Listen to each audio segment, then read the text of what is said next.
퇴근 후 테이블 위에 놓인 작은 영수증 하나. 강남 호텔 레스토랑. 그 순간 나는 얼어붙었다. 아내는 친구와 쇼핑을 했다 말했지만 왜 그런 곳에서 식사를 한 걸까? 몇 달간 쌓여온 의심이 단 한 장의 종이로 무너져 내렸다. 나는 그때부터 알았다. 내 삶의 균열은 더 이상 돌이킬 수 없다는 것을. 12년간 쌓아온 평범한 일상은 단 몇 줄의 글씨로 산산이 조각났다. 사람들은 말한다. 부부 사이의 작은 의심쯤은 누구나 있을 수 있다고. 하지만 그날 이후로 나는 남편이 아니라 냉정한 관찰자가 되어 있었다. 내가 원한 건 진실이었다. 폭발적인 분노가 아니었다. 누군가에게 소리치거나 당장 모든 걸 끝내버리는 충동이 아니었다. 나는 차갑게 기다렸다. 언젠가 이 모든 게 드러날 순간을. 그리고 그때 반드시 심판이 내려질 수 있도록. 아내의 눈빛, 바뀐 습관, 알 수 없는 향기, 설명할 수 없는 지출.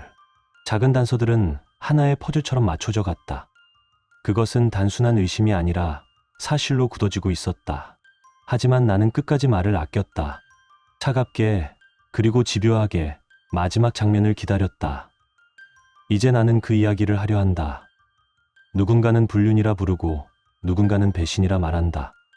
그러나 내게는 그보다 더 큰 무게였다. 한 인간의 일상이 어떻게 무너지고 어떻게 복수가 완성되는지 그 모든 과정을 나는 직접 목격했다. 끝은 이미 정해져 있었다. 하지만 그 끝까지 가는 길, 그 과정의 잔혹함을 당신은 상상할 수 있을까? 지금부터 내가 겪은 모든 것을 들려주겠다. 결말은 여러분의 예상을 완전히 뒤엎을지도 모릅니다. 여러분의 생각은 어떠셨나요? 댓글로 꼭 남겨주세요. 구독과 좋아요도 잊지 마시고 방탐정의 이중 파일과 함께 더 놀랍고 흥미로운 이야기 속으로 떠나봐요. 아내의 변화를 처음 감지한 건 결혼 12년째였다. 그동안 우리는 그저 평범하게 살았다.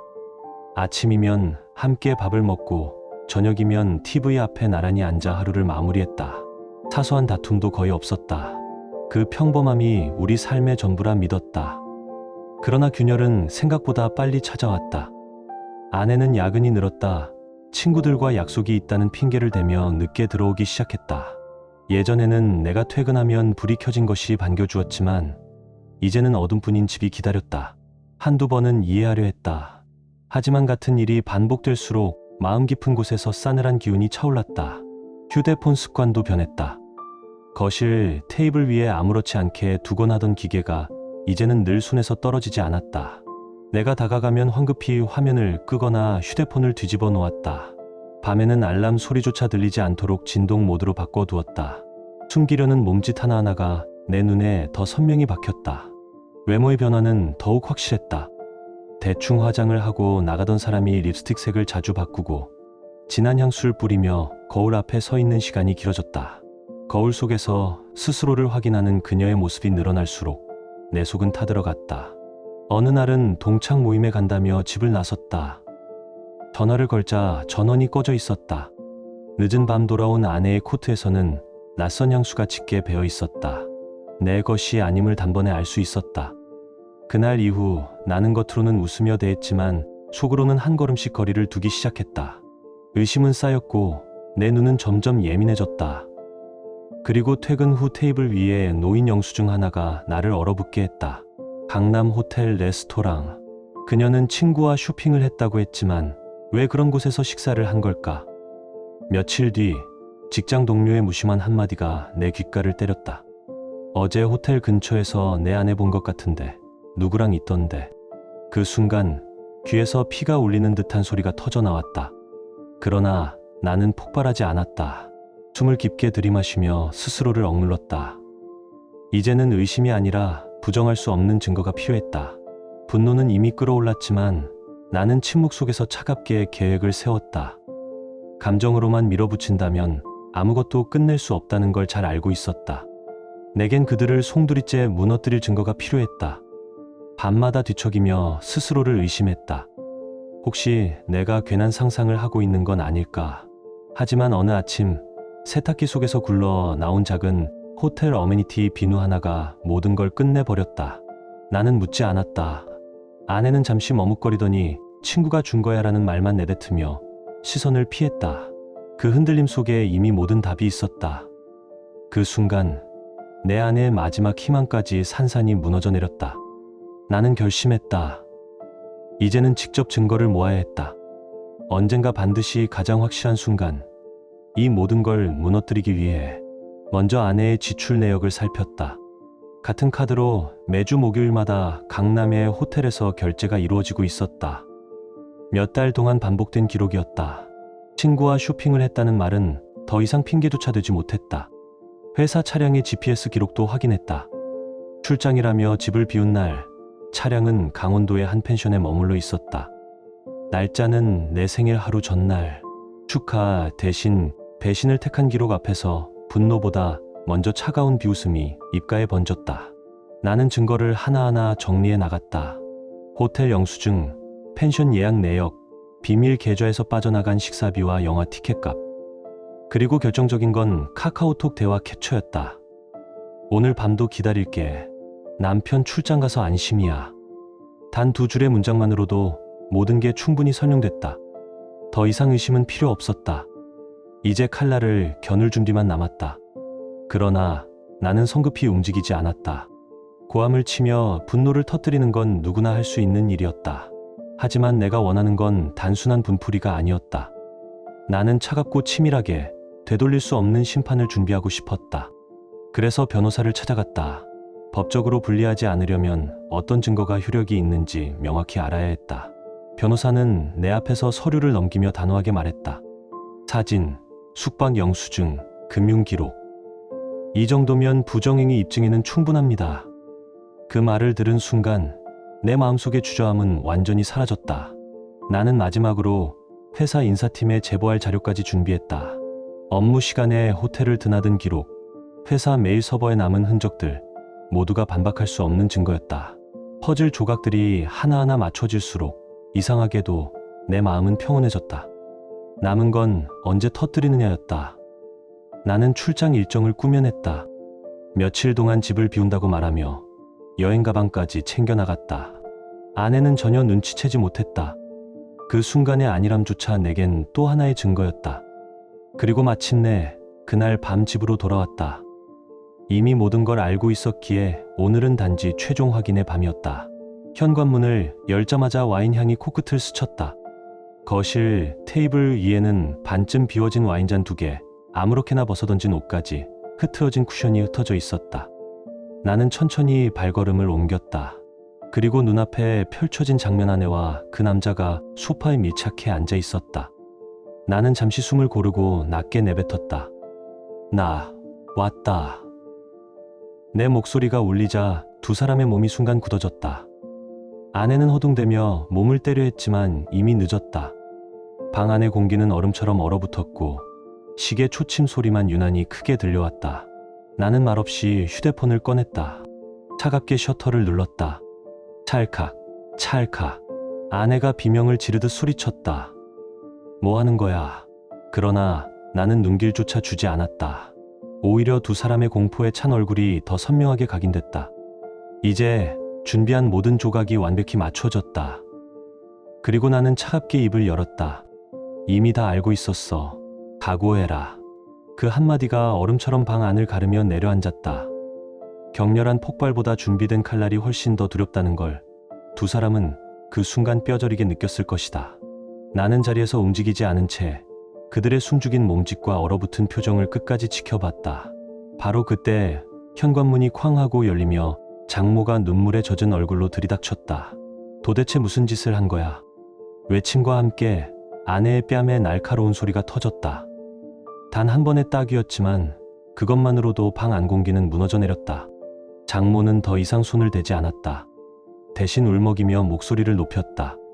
결혼식장에서 했던 맹세는 다 어디로 갔어? 정우 씨 부모님께 어떻게 얼굴을 들려고 해? 나는 그 장면을 묵묵히 바라봤다. 내가 직접 손대지 않아도 이미 충분히 무너지고 있었다. 잠시 후 장모는 아내의 팔을 거칠게 잡아 끌며 집을 나갔다. 짐을 챙길 틈조차 없었다. 문이 닫히는 순간 방구석에서 웅크리고 있던 그 남자가 허둥지둥 몸을 일으켰다. 바닥에 흩어진 옷을 급히 주워 입으며 눈치를 살폈다. 아내가 끌려나간 뒤에야 그는 고개를 깊게 숙이고 신발을 질질 끌며 집을 빠져나갔다. 식은땀에 젖은 얼굴, 겁먹은 눈빛은 처참하기 그지없었다. 나는 그 모습을 끝까지 지켜보며 속으로 중얼거렸다. 준비해둔 조각들이 제자리를 찾아가고 있었다. 다음날 장인에게서 전화가 걸려왔다. 숨소리마저 거친 격앙된 목소리였다. 내 아내가 내 생일 하루 전날 남자랑 펜션에 갔다더구나. 어떻게 그런 짓을 할 수 있니? 곁에서 장모도 울먹이며 소리쳤다. 정우 씨 부모님은 널 딸처럼 아꼈는데 이제 어떻게 사죄할 거야? 나는 한마디도 하지 않고 그들의 말을 들었다. 이미 모든 증거를 그들에게 넘겨둔 상태였다. 영수증, 카드 내역, 호텔 출입 기록, 스마트폰 위치 추적, 비밀 계좌 내역까지. 수화기 너머로 쏟아지는 울분과 눈물은 내 계획 속 퍼즐 하나가 제자리를 찾고 있다는 증거였다. 며칠 뒤 사건의 경과를 변호사를 통해 들을 수 있었다. 그는 두툼한 서류 뭉치를 책상 위에 내려놓으며 담담히 보고했다. 오늘 정오 아내 분과 그 남자가 인사팀으로 불려갔습니다. 회의실 안에는 상무와 인사팀장이 직접 대기하고 있었죠. 나는 고개를 끄덕이며 그의 말을 조용히 들었다. 인사팀장의 첫마디는 차갑고 단호했다고 한다. 원칙적으로 직원의 사생활에는 관여하지 않습니다. 하지만 이번 사안은 회사의 신뢰와 직결된 문제입니다. 배우자 측에서 증거와 상세한 보고가 제출됐습니다. 그 자료 속에는 내가 수개월 동안 모은 기록이 모두 담겨 있었다. 출장이라 속이고 다녀온 펜션 영수증, 호텔 출입 로그, 비밀 계좌에서 빠져나간 식사비와 영화 티켓값, 더불어 회사 메일 서버에서 오간 사적인 메시지 기록, 비상계단에서 찍힌 사진까지. 누구도 부정할 수 없는 증거였다. 상무는 무겁게 덧붙였다. 특히 지난달 A사 협의 도중 두 사람이 동시에 자리를 비운 사실이 확인됐습니다. 그 짧은 공백으로 회사 신뢰가 크게 흔들릴 수 있었습니다. 이어 인사팀장이 목소리를 높였다. 만약 이 사실이 거래처에 흘러들어갔다면 수년간 쌓아온 관계가 한순간에 무너졌을 겁니다. 이건 단순한 사적인 문제가 아닙니다. 수백 명 직원의 밥줄이 걸린 중대한 위반입니다. 변호사의 보고에 따르면 두 사람은 종이처럼 창백해져 아무 말도 하지 못했다고 한다. 회의실 문이 열리자마자 복도에 있던 동료들의 시선이 얼음처럼 꽂혔다. 평소 인사를 주고받던 직원들조차 눈길을 피했고 누군가는 휴대폰을 들어 사진을 찍어 단체 채팅방에 올렸다. 곧장 속삭임이 퍼졌다. 저게 그 불륜 아니야? 회사 말아먹을 뻔했다잖아. 나는 그 장면을 직접 보지 않아도 충분히 그릴 수 있었다. 이미 그림은 완성되고 있었으니까. 조정실 안은 이미 숨조차 막힐 만큼 무거웠다. 나는 변호사 옆에 앉아 숨을 고르며 방 안을 둘러보았다.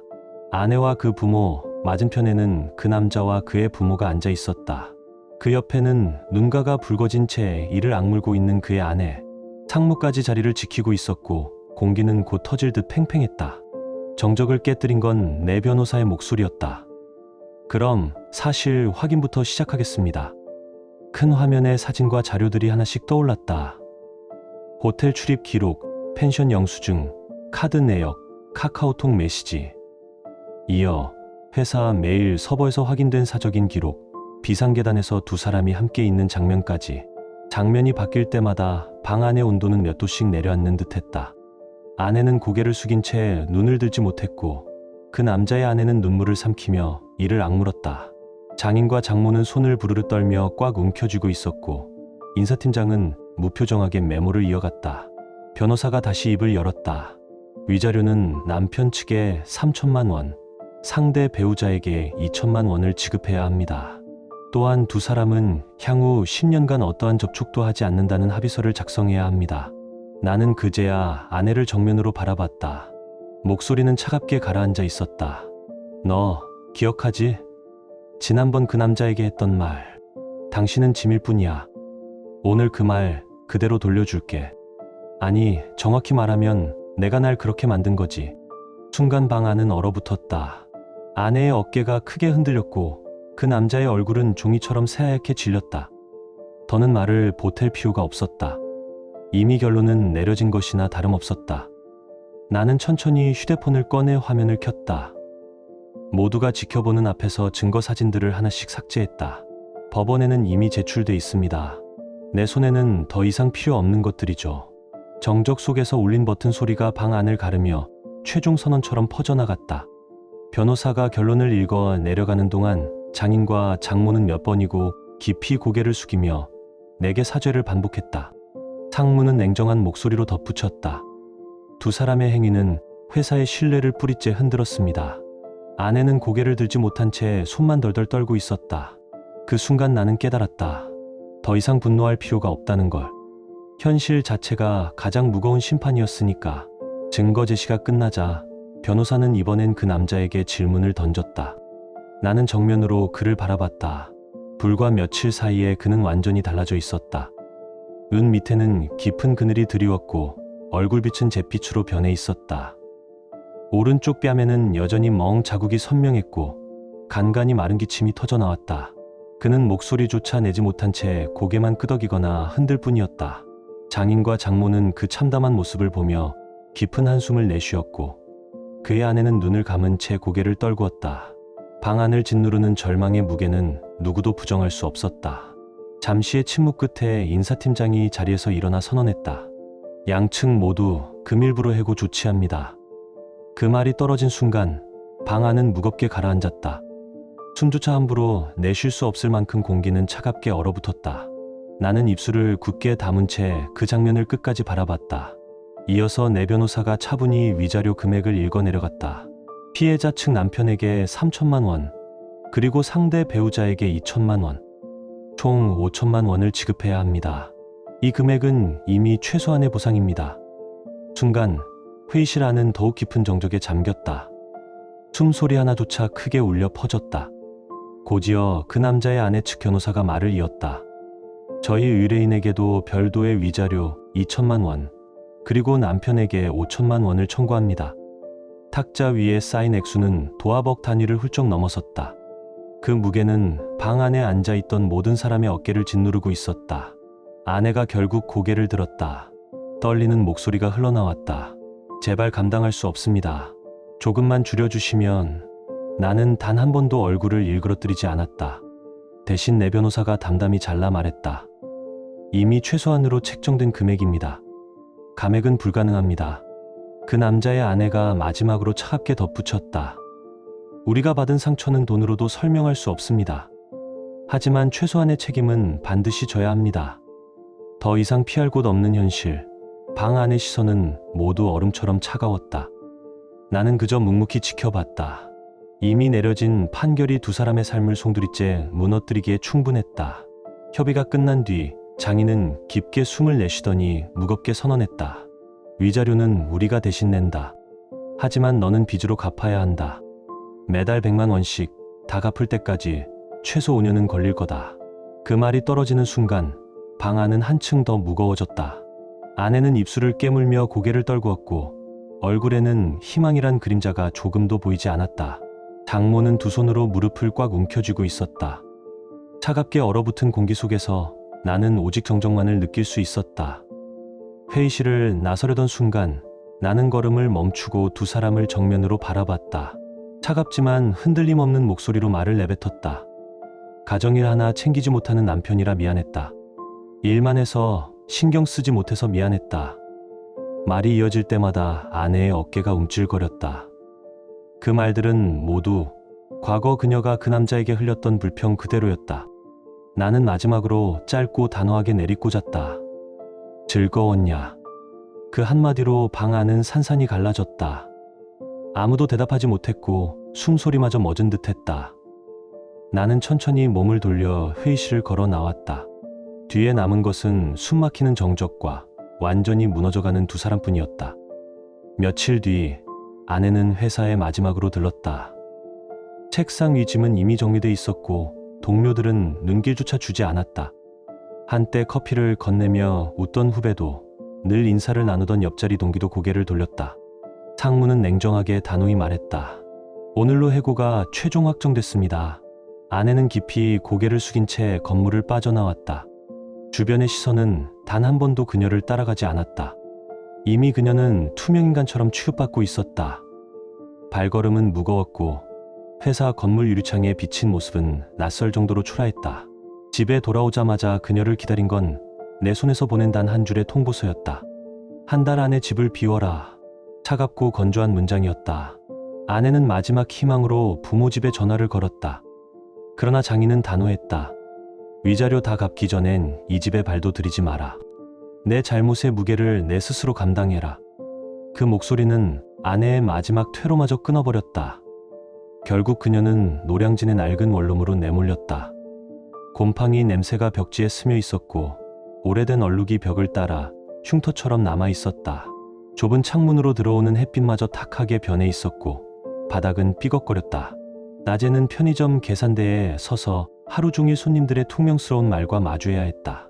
손에 쥔 동전은 늘 차갑게 식어 있었고 시급으로 받은 돈은 위자료의 빚을 갚기엔 세 발의 피였다. 밤이면 전단지를 돌리며 거리를 헤매다 새벽녘이 되어서야 방으로 돌아왔다. 두 발은 퉁퉁 부어 있었고 손가락은 차갑게 얼어 있었다. 창밖을 멍하니 바라보며 한때 당연하다고 여겼던 행복이 이제는 흔적조차 사라졌음을 깨닫곤 했다. 눈물이 치밀어도 삼키는 수밖에 없었다. 이웃과 마주칠까 두려워 문을 열지도 않았다. 그 남자의 소식은 더 비참했다. 블라인드와 네이트판에는 영업 에이스, 불륜으로 해고라는 글이 떠돌았고 댓글에는 이혼했다더라, 사채업자에게 쫓긴다더라, PC방 전전한다더라는 소문이 꼬리를 물었다. 어떤 글은 구체적이었다. 예전에 청담바에서 술 마시던 그 인간, 지금은 노량진에서 트레이닝복 입고 돌아다니더라. 사진까지 올라와 있었다. 초라한 몰골, 고개 숙인 모습. 더 이상 감출 수도 부정할 수도 없는 현실이었다. 그 소식은 내 귀에도 흘러들어왔다. 청담에서 비싼 정장을 걸치고 명함을 뿌리던 그 남자가 이제는 헐렁한 트레이닝복 차림으로 거리를 떠돈다는 말. 달콤했던 도피가 결국 족쇄로 돌아와 산 전체를 집어삼키고 있었다. 나는 창가에 서서 그 풍경을 떠올렸다. 복수의 끝은 공허할 줄 알았다. 그러나 지금 나는 차갑게 웃을 수밖에 없었다. 정의란 결국 이렇게 시연되는 법이니까. 몇 주가 흐른 뒤 깊은 밤 잠실의 허름한 분식집에서 늦은 저녁을 먹고 있었다. 기름 냄새와 시끄러운 젓가락 소리, 작은 TV에서 흘러나오는 뉴스 소리가 뒤엉켜 있었다. 나는 그제야 모든 게 끝났다고 생각했다. 그러나 문이 열리며 낯익은 그림자가 들어왔다. 고개를 숙이고 비틀거리던 그 남자였다. 수염조차 깎지 못한 얼굴, 구겨진 티셔츠, 흐트러진 머리. 한때 청담에서 잘나가던 영업맨이던 그는 이제 초라한 몰락의 그림자로 변해 있었다. 한때 청담동에서 잘나가던 영업맨이던 그는 이제 수염조차 깎지 못한 채 구겨지고 얼룩진 티셔츠를 걸치고 비틀거리며 내 앞에 앉았다. 손끝은 떨리고 눈빛은 이미 꺼져버린 등불 같았다. 조금만 이야기해도 될까? 그의 목소리는 마치 바닥 긁는 쇳소리처럼 거칠고 힘이 없었다. 떨리는 손으로 물잔을 움켜쥔 그는 자포자기한 표정으로 중얼거렸다. 위자료를 빨리 갚아보겠다고 도박에 손댔어. 처음엔 따는 줄 알았는데 금세 다 잃고 빚만 남았어. 이제 100만, 1000만이 아니라 억 단위야. 내 인생 끝났어. 순간 그의 눈가에 번지는 건 후회도 분노도 아니었다. 오직 모든 걸 포기한 사람의 체념, 그 이상도 이하도 아니었다.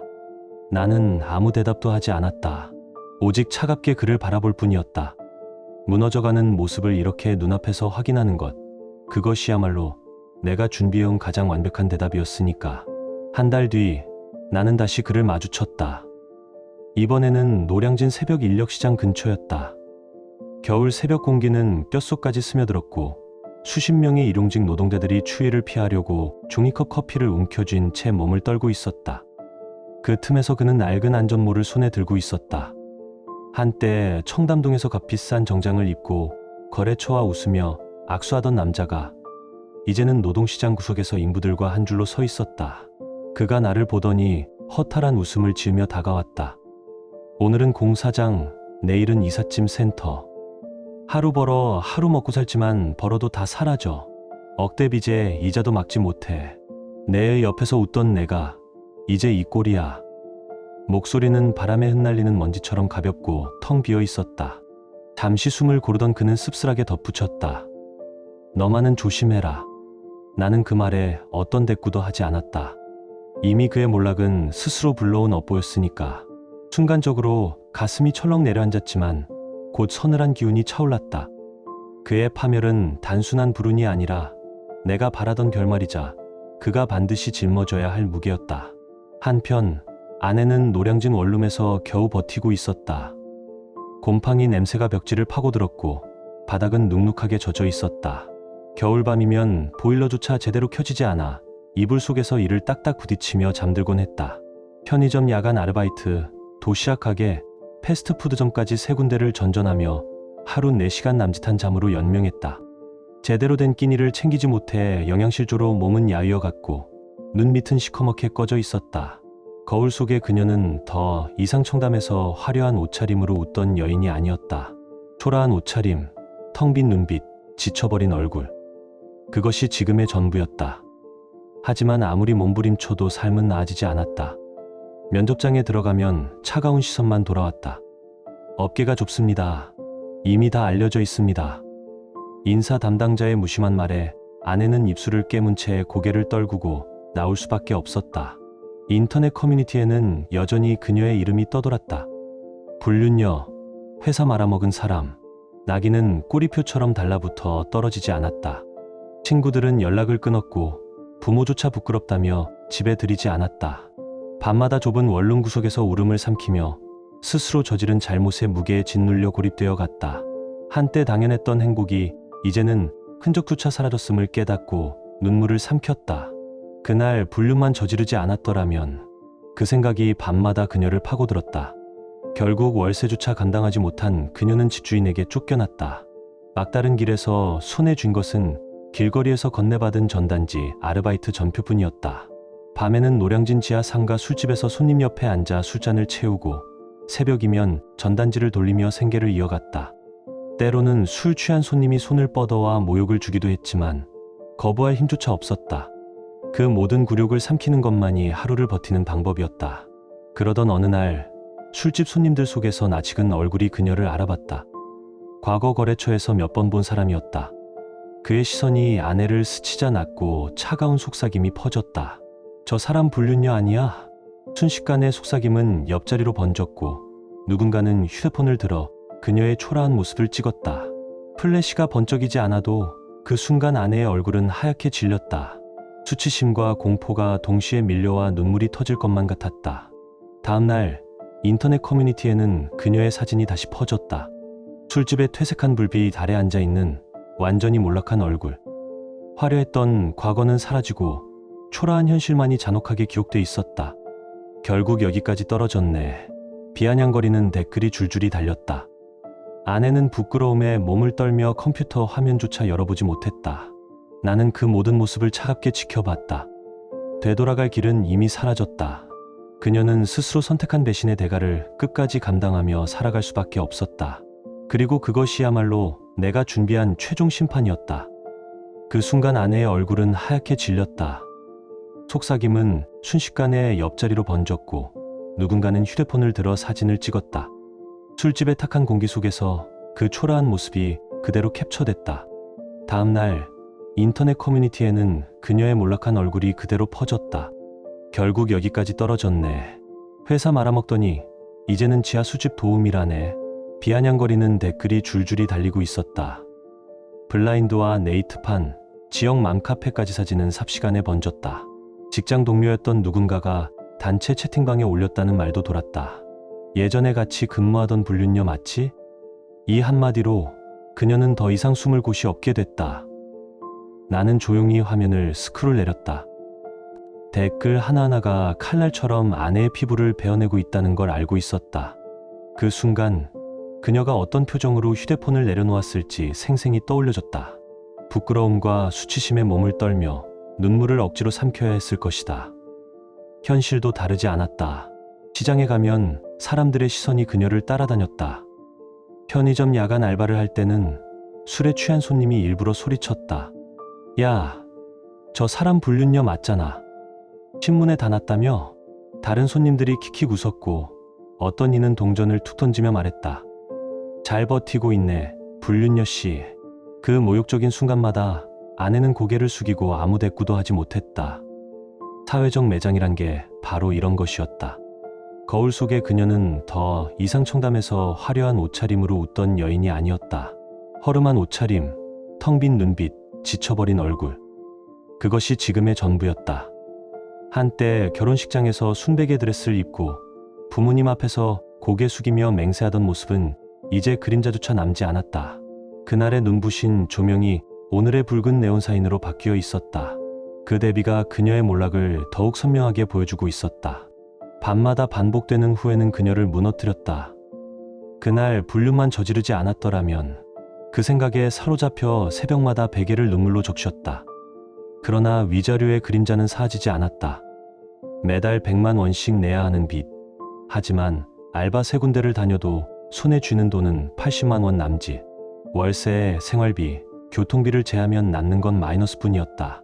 수첩에 꼼꼼히 적은 계산서는 결국 손에 쥐자마자 구겨져 쓰레기통에 던져졌다. 몸도 무너졌다.